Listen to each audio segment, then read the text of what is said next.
AC2, we are really going to take you on a journey that's going to lead to an incredible revelation. And, you know, the Animus in AC2 is much deeper than it appears. The Animus, again, is the device that allows Desmond to access the memories of his ancestors, so people like Altair and Ezio. But in AC2, it's also, you know, a database that helps you understand like whatever you need about the world right at that moment. So it's smart and streamlined. It won't be about fixed menus. It's much more dynamic than that. And you're going to see that the graphics are moving, and in some cases we're taking some risks because we are breaking a few design rules and mixing up the menus when you're not supposed to typically do that. Basically, if you're in front of any of the notorious landmarks in the game, or you're in front of any of the characters in the game, or you're, you know, in special kind of, I guess you could say, events in the game too,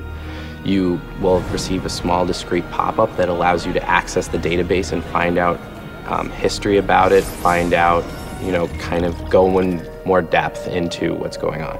It's leading you, and on the other hand, it's also trying to punctuate moments. I'll give you anything you want. So our objective was to seamlessly merge this very slick, high-tech looking graphic design with a rich, beautiful, historical 3D world. Early on in the story, the player will gain access to the assassin's stronghold. Basically, it's going to be the house of the assassin where he lives, and at first it's going to be in ruins. And so you have this kind of decrepit village, and you have the villa, which is becoming overgrown, and basically, you know, Ezio has an opportunity, if he wants, to take care of whatever you want in there. As you upgrade and like make the town better, the town will be earning more money for you.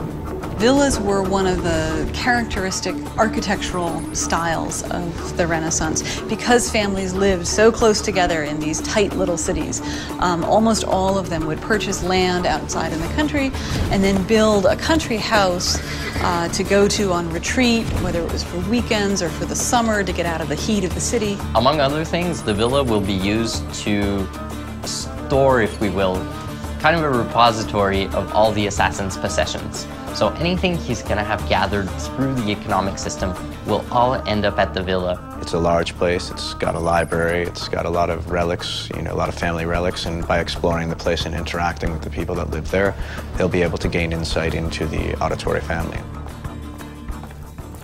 Much more than Assassin's Creed 1, Assassin's Creed 2 is like this gigantic world. It's cities within cities within cities.